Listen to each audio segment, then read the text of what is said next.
Kakatapos nga lang palang umulan dito sa farm at ang dami-daming hinog na bayabas sa paligid kaya naisipan namin magbulang lang na bangus o sinigang na bangus gamit ang bayabas. Nilagyan nga pala namin ito ng maraming gulay kagaya ng kangkong, okra, gabi, pati na rin ng sili at madaming sabaw para lalong masarap.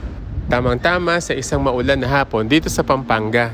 Una nga pala ay namitas at namulot kami ni tatay ng mga hinog na bayabas sa paligid ng farm. Tandang-tanda ko pa noong mga bata pa kami, pag wala kaming pangmeryenda, mangunguha lang kami ng mga bayabas sa paligid at tiyak busog ka na.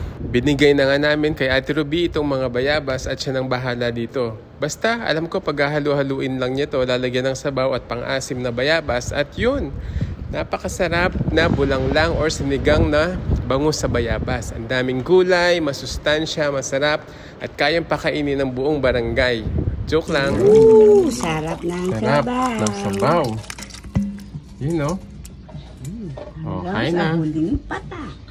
Kain na guys. Ito yung sabaw, hiniwalay ni Ate Ruby. Dito naman yung mga laman ng bangus, gabi, sili, kangkong, tsaka okra. Talo-talo na!